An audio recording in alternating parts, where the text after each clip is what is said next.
उसका नंबर नहीं था। दिल बैठ गया, आंखों के सामने अंधेरा सा छा गया। मिल गया क्या? करण ने पूछा। आर्यन ने धीरे से सिर हिलाया। ना में। कुछ लड़के खुशी से चिल्ला रहे थे, कुछ चुपचाप बैग समेट रहे थे। आर्यन उन्हीं में से एक था। रात को उसने माँ को फोन किया। आवाज कांप रही थी। मैं पास नहीं हुआ, उसने कहा। उधर से कुछ पल की खामोशी आई, फिर माँ की आवाज, कोई बात नहीं बेटा, आसमान पहली बार में सबको नहीं बुलाता। फोन कट गया। आर्यन देर तक बैठा रहा। पहली बार सपना टूटा था, लेकिन कहीं भीतर एक आवाज उठी, अगर गिर गया हूं तो उड़ने की कोशिश भी मैंने ही की थी। उसने डायरी में आखिरी लाइन लिखी, यह अंत नहीं है, यह मेरी जिद की शुरुआत है।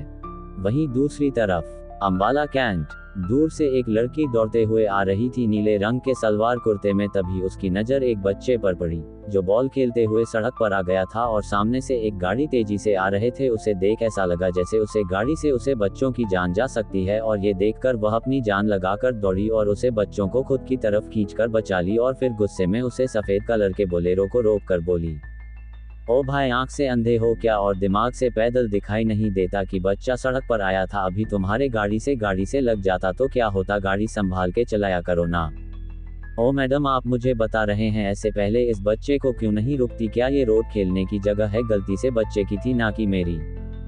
वह आदमी उसे बच्चों की तरफ देखकर बोला। उसे आदमी की बातें सुन अनन्या का पारा चढ़ गया, पर वह खुद को कंट्रोल की और बोली, यही आप जैसे मेंटालिटी वाले लोगों की सबसे बड़ी गलती है कि खुद के अंदर गलती ना जाकर दूसरों के अंदर जलती देखते हैं। थोड़ा शर्म कीजिए, ये बच्चा है। आप इस बच्चे को गलत कहने से पहले खुद को गलत कहिए कि दूर से ही यह आप देख रहे थे कि बच्चे सड़क पर अपना बाल उठाने आया है, जो खेलते हुए गलती से आया था, पर अपने ब्रेक न लगाकर गाड़ी को अंधाधुंध जल चलाना सही समझा कि यह हमारे देश के फ्यूचर हैं। आज हो सकता है कि इसकी वजह से हमारा देश सुरक्षित रहे। हाँ, ये भी तो हो सकता है कि इसकी वजह से इसके माँ बाप को शर्मिंदगी महसूस करनी पड़े। आप इसकी अच्छाई देखनी है से पहले ये क्यों नहीं देखी कि अभी बच्चा है, बड़ा होकर कुछ गलत भी तो कर सकता है। बाद में हंसकर बोला। तभी वह गुस्से में बोली, मैंने कहा ना, आप जैसे घटिया लोगों की ऐसी ही मेंटालिटी होती है जो लोगों को गलत कहते हैं। इंसान अच्छा भी बनना चाहे ना था, आप लोगों की बातें उसे गलत सोचने पर मजबूर कर देती है। वह भाई साहब, आपको नहीं पता लगता है, इसके पिता एक एयरफोर्स ऑफिसर थे जो इस देश के लिए हंसते हंसते अपनी जान गंवा दिए। उनका प्लेन क्रैश हो चुका था इंडस्ट्रियल एरिया में, पर किसी सिविलियन को कुछ ना हो, किसी भी लोगों को कुछ ना हो, ये सोचकर उन्होंने अपनी जान गंवानी सही समझे और उस प्लेन को एक सुनसान जगह पर ले गए। और आज वह हमारे बीच नहीं है, वह एक शहीद है। आज उनके और उनके जैसे एक सच्चे देशभक्त ऑफिसर की वजहों से हम चैन से जी रहे हैं। और आपको पता है, इस बच्चों ने अपने पापा के मौत पर ट्रिब्यूट सौंप गया और प्रॉमिस किया कि यह भी एक एयरफोर्स ऑफिसर बनेगा और इस देश के नाम अपनी पूरी जिंदगी कर देगा। और इसका ये सपना इसकी आंखों में दिखता है, जो ये हर पल देखता है अपने पापा की तरह एक जानबाज ऑफिसर बनने का। अनन्या की बातें सुनकर उसे आदमी ने अपने सर झुका लिए और उसे बच्चों को सॉरी कहते हुए वह अपने घुटनों पर बैठा और गले से लगाकर बोला, तुम्हारा ये सपना जरूर पूरा होगा बेटा। और फिर वह अनन्या की तरफ देखकर बोला, आगे से मैं गाड़ी देखकर चलाऊंगा और किसी को बिना सोचे समझे मैं जज नहीं करूंगा। और फिर अनन्या उस बच्चे को लेकर अपने समाने कैडेट्स को देखने लगी। उसके घर के पास में जो एयरफोर्स एकेडमी था, उनमें आई क्रेडिट का ट्रेनिंग बहुत ध्यान से देखी थी और उसी तरह खुद को वह प्रिपेयर भी कर रही थी। सुबह सवेरे उठकर दौड़ लगाना, एक्सरसाइज, रिटर्न की तैयारी करना, सब कुछ वह कोई कमी नहीं छोड़ना चाहती थी। उसका रंग हल्का गेहुआ था, ना बहुत उजला ना सांवला, जैसा अंबाला की मिट्टी और धूप मिलकर बनाती है। बाल लंबे थे, अक्सर चोटी में बंधे रहते, लेकिन कुछ लंटें हमेशा माथे पर आ गिरती थीं, जैसे अनुशासन के बीच भी आज़ादी की जिद। उसकी आंखें सबसे अलग थीं, बड़ी नहीं थीं, लेकिन गहरी थीं, इतनी गहरी कि उनमें सवाल डूब जाते थे। उन आंखों में चंचलता नहीं थी, बल्कि एक ठहरी हुई समझ थी, जैसे वह बहुत कुछ देख चुकी हो या बहुत कुछ सह चुकी हो। होंठ पतले थे, अक्सर चुप रहते, मुस्कुराते भी तो बिना आवाज के। उसका कद औसत था, शरीर दुबला लेकिन सधा हुआ, जैसे वह दौड़ना जानती हो और गिरने से डरती न हो। अनन्या ज्यादा बोलती नहीं थी, लेकिन जब आसमान को देखती थी तो उसके भीतर शब्दों की बाढ़ आ जाती थी। उसके सपने आर्यन जैसे ही थे, आसमान, उड़ान, वर्दी, लेकिन उसकी वजह अलग थी। वह वजह किसी को नहीं पता थी और शायद वह चाहती भी नहीं थी कि कोई जान पाए। शिवपुर का घर आज बहुत शांत था, इतना शांत कि दीवारों की पुरानी दरारें भी जैसे कुछ कहना चाहती हों। आर्यन अपने कमरे में बैठा था, वही कमरा जहां कभी किताबों के बीच पायलट बनने के सपने लिखे जाते थे। बैग एक कोने में रखा था, खुला हुआ। उस बैग को देखकर उसे बार बार वही सवाल काट रहा था, अगर मैं काबिल होता तो लौटता क्यों? जिन आंखों में कल तक सपने थे, आज उन आंखों में कई सवाल। क्या मैं काबिल था? नहीं, अगर होता तो आज मैं यहाँ नहीं होता। बाहर आंगन में माँ तुलसी को पानी दे रही थी, हर दिन की तरह, लेकिन आज उनके हाथ थोड़े कांप रहे थे। पिता अखबार पढ़ रहे थे, पर नजर किसी शब्द पर टिक नहीं रही थी। घर में कोई जोर से नहीं बोल रहा था, लेकिन हर किसी के मन में शोर था। दोपहर में पड़ोस के कुछ लोग आए, औपचारिक मुस्कान, औपचारिक सवाल। अरे इतनी जल्दी वापस? क्या हुआ बेटा? कभी किसी चीज में थी, किस चीज में तुम फेल हो गए? तभी किसी और ने कहा, सपने टूटते हैं तो बहुत दर्द होता है, लेकिन तुमने सपने भी तो बहुत बड़े देखे थे, आसमान को छूने का। तभी किसी तीसरे ने कहा, कोई बात नहीं, अगली बार कोई और सरकारी नौकरी देख लेना। तभी एक औरत ने उसके सिर पर हाथ रखकर बोली, हाँ बेटा, जब सपने अपने ना हो पाए तो उन सपनों को भूलकर हमें दूसरे रास्ते चुननी चाहिए जो हमारे लिए बने हो। जरूरी नहीं है कि तुमने जो आसमान को छूने का सपना देखा था वह पूरा नहीं हुआ था। तुम हार मान जाओगे, तुम कहीं और ट्राई करो, कोई और सरकारी नौकरी देखना। वैसे आसमान को छूने का सपना देखना आसान भी तो नहीं था, तुम्हें पहले ही सब सोचना चाहिए था। आर्यन से सब अपने अपने तरीके से बात किए, सब अपने शब्दों को शहद में लपेटकर उसे मिर्च से भी ज्यादा तीखी बातें बोलकर उसका सीना और छल्ली कर रहे थे। हर बात सीधे उसके दिल पर लग रही थी, लेकिन आर्यन ने सिर झुकाए रखा। जब सब चले गए, माँ ने दरवाजा बंद किया और गहरी सांस ली। दुनिया का काम है बोलना, उन्होंने कहा, पर तेरे सपनों की कीमत दुनिया तय नहीं करेगी। आर्यन ने पहली बार माँ को इतना मजबूत देखा। शाम को पिता उसे छत पर ले गए, वही छत जहां कभी वह आसमान देखा करता था। जानता है फौज में सबसे मुश्किल क्या होता है? पिता ने पूछा। आर्यन ने सिर हिलाया, ना, लड़ाई हारना नहीं, बल्कि हार के बाद खुद को समझाना कि तू अभी भी वही है। हवा तेज थी, दूर कहीं एक विमान की हल्की सी आवाज आई। आर्यन का दिल कांप गया। अगर दोबारा कोशिश करूं और फिर हार गया तो? उसने धीरे से पूछा। पिता मुस्कुराए, तो तीसरी बार करेगा। जब तक हार तुझे रोकने लगे तब तक तू सही रास्ते पर है। उस रात आर्यन को नींद नहीं आई। उसने पुरानी डायरी खोली, पहले पन्ने पर लिखा था, अगर डर लगे तो याद रखना तू अकेला नहीं है। उसने नया पन्ना खोला और लिखा, आज समझ आया घर लौटना शर्म नहीं है, अगर लौटकर इंसान खुद से भागे नहीं। अगली सुबह वह फिर दौड़ने निकला, पहले से धीमा, लेकिन इस बार रुकने के लिए नहीं, समझने के लिए, अपनी गलतियों को पहचान कर ठीक करने के लिए। आर्यन ने सिर हिलाया। जी, फौजी बनने से पहले इंसान को खुद को जीतना पड़ता है। कैप्टन वर्मा की आंखों में चमक थी। अब तू तैयार है? उन्होंने कहा।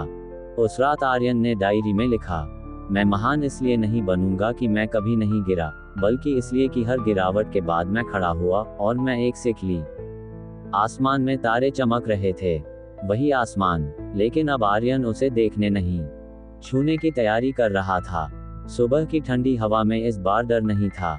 जब आर्यन ने घर का दरवाजा खोला तो कदमों में वही झिझक नहीं थी जो पिछली बार थी। कंधे पर बैग था, लेकिन इस बार उसमें सिर्फ कपड़े नहीं, आत्मविश्वास भरा था।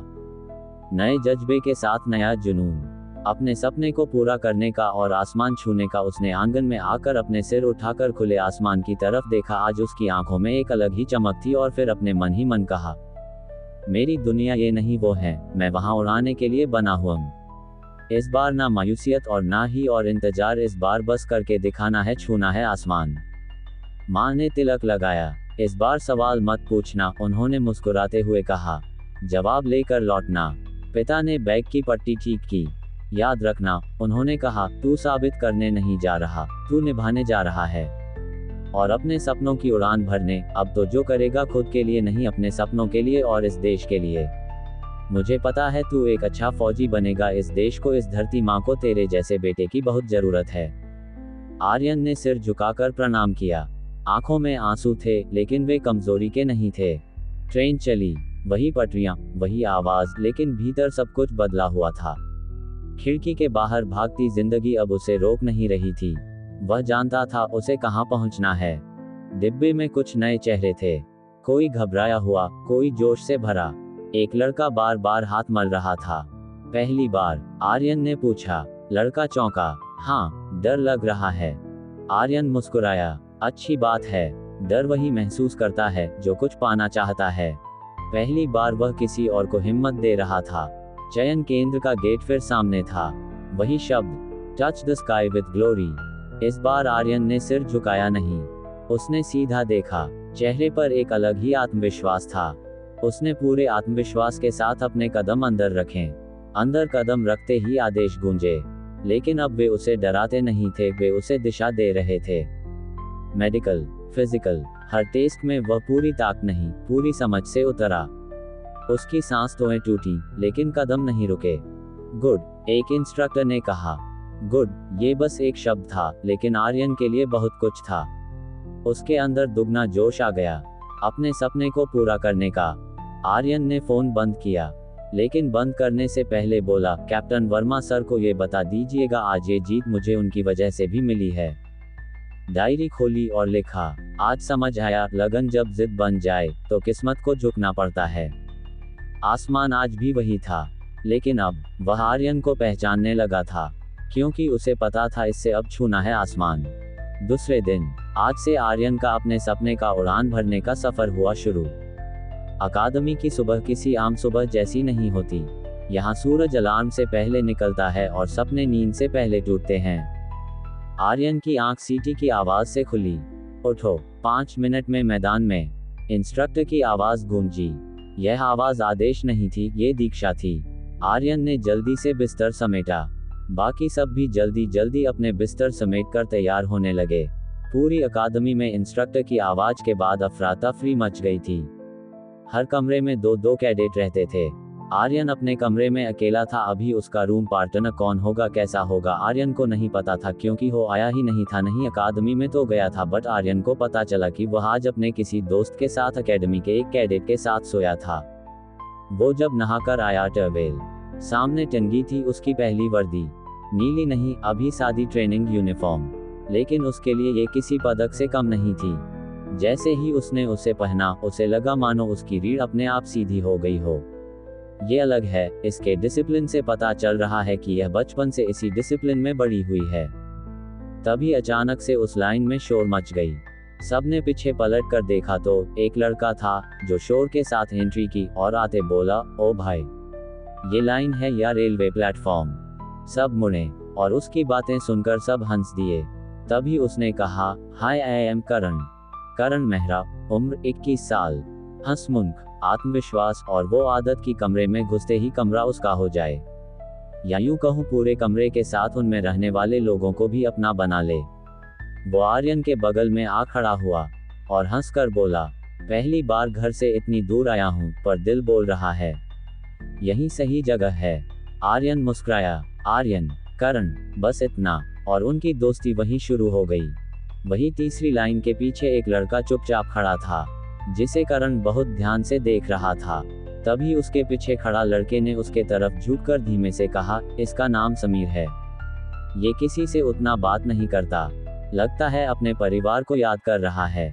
समीर खान, उम्र 20 साल। इसकी चुप्पी में आग, सांवला रंग, पतली काया, पर आंखों में कुछ टूटा हुआ। उसके कपड़े साधारण थे, जूते घिसे हुए। तभी आर्यन ने भी नोटिस किया, वो सच में किसी से बात नहीं कर रहा था। एक अजीब सी चुप्पी थी उसके चेहरे पर। तभी करण ने फुसफुसाया, ये लड़का भारी लग रहा है। आर्यन ने सिर हिलाया। उसे नहीं पता था कि यही लड़का एक दिन उसके लिए जान से ज्यादा कीमती होगा, जिसके लिए ये हर रूल तोड़ देगा। वही चौथी लाइन में एक हल्की सी हंसी गूंजी, और तभी कुछ कैडेट की नजर उस पर गई। ये हैं सिया मिश्रा, हंसी की उड़ान। उम्र 19 साल। चेहरे पर मासूमियत, पर आंखों में शरारत। वो हल्का पीछे के तरफ झुककर पहली लाइन में खड़े उसके रो से ठीक पीछे खड़े करण से बोली, अगर अभी ही डर गए तो आगे कैसे उड़ोगे। करण हंस पड़ा और थोड़े मजाकिया टोन में थोड़े तेज आवाज में बोला, मैडम, ये डर नहीं, एक्साइटमेंट है। I hope you know the meaning of excitement. उसकी बातें सुनकर सिया मुस्करा दी। वो मुस्कान करण के लिए काफी देर तक रहने वाली थी। वही ठीक उसके आगे एक कैडेट खड़ा था, जो उनकी बातें सुनकर अपनी एम्ब्रोज चढ़ाकर सिर हिलाया और धीमे से बुदबुदाया, बचकानी हरकतें। हम फोर्स ज्वाइन करने आए हैं और अपना बचपना छोड़ने की जगह साथ लाए। विक्रम आहूजा, उम्र 22 साल, परफेक्ट फ्रेम, लाइन के एकदम आगे सीधा खड़ा लड़का, बाल सधे हुए, पोस्चर परफेक्ट, हर मूवमेंट में तेज, जैसे पहले से रिहर्सल किया हुआ। उसने सबको देखा पर किसी से जुड़ा नहीं। उसकी आंखों में महत्वाकांक्षा थी, बहुत ज्यादा। और तभी पहला आदेश सीटी बजने के साथ हुआ, अटेंशन। सब चौकन्ने, और तभी एक सीनियर अफसर सामने आया। उम्र करीब 47 साल से आप सब कैडेट हैं। नाम, घर, डर सब पीछे छोड़ दीजिए। उनकी आवाज भारी थी। यहाँ कमजोरी नहीं, केवल अनुशासन चलता है। सब ने एक साथ जवाब दिया, यस सर, मैं विक्रम बत्रा, तुम लोगों का कमांडिंग ऑफिसर। मुझे अनुशासन, डिसिप्लिन पसंद है।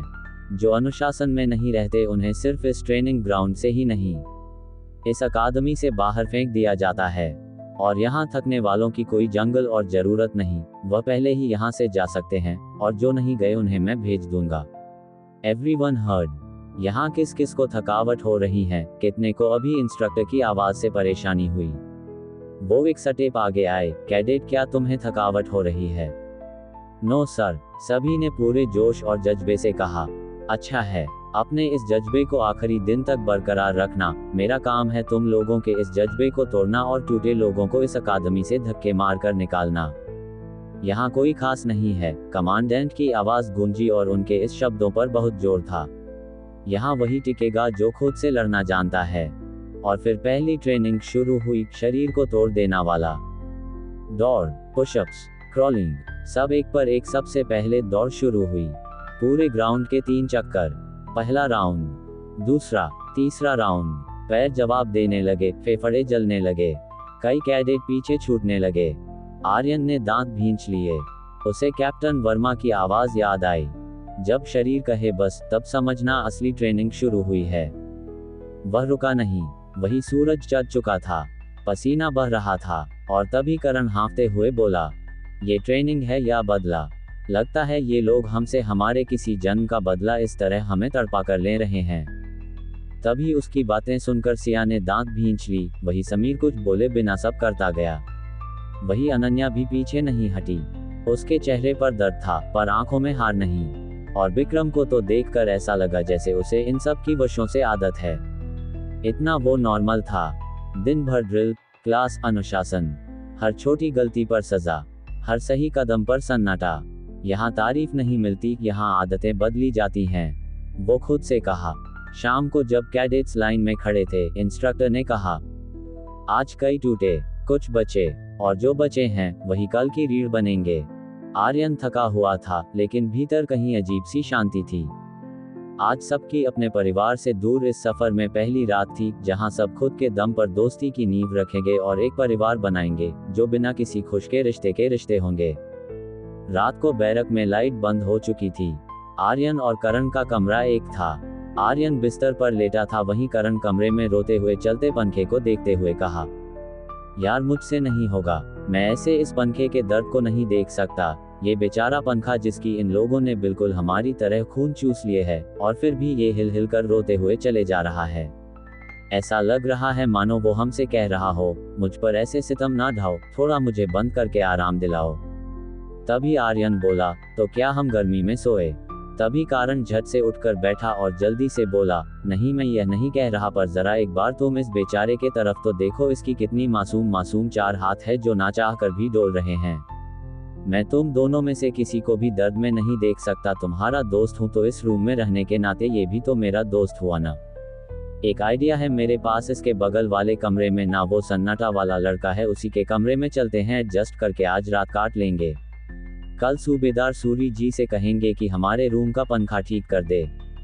देखना मत कहना, एक बार मुझे और इस पंखे को देख, जैसे मेरे लिए तुम दोनों दोस्त हो, वैसे तो मैं भी तो तेरा रूम पार्टनर हूँ और तेरे दोस्त हूँ। ना चल। करण मासूम सा फेस बनाकर बोला, तो आर्यन उसे मना नहीं कर पाया, लेकिन बेड से उठाते हुए कहा, लाइट ऑफ हो गई है और किसी ने हमें बाहर देख लिया तो फिर आज रात की नींद तो भूल जाना। हमें पनिशमेंट के तौर पर पूरे ग्राउंड के 6 चक्कर लगाने पड़ेंगे। तभी कारण जल्दी जल्दी गेट खोलकर अपने सिर थोड़े से बाहर निकालकर चारों तरफ देखते हैं बोला, कोई नहीं देखेगा और बस ये सामने वाले कमरे में तो जाना है, कौन सा हमें सरहद पार जाना है जो हमें कोई देख लेगा, बस जितनी देर वह सन्नाटा दरवाजा खोलने में लगाएगा उतने देर ही हमें सबके नजरों से बचानी है। अगर उसने दरवाजा नहीं खोला तो और तब तक कोई और आ गया तो क्या बोलोगे? आर्यन ने अपने दोनों आईब्रो हिलाते हुए कारण से पूछा तो कारण आर्यन का हाथ पकड़कर उसे बेड से उठाते हुए बोला, कह देंगे हमारे कमरे का पंखा नहीं चल रहा है और बिना पंखे के हम तो सो नहीं पाएंगे, हम जानवर थोड़ी ना है जो जैसे तैसे सो जाए, इसलिए बगल वाले कमरे में जाकर सो रहे हैं। छोड़ना, जो होगा देखा जाएगा, पहले चल तो और वह दरवाजा कैसे नहीं खुलता है देखते हैं।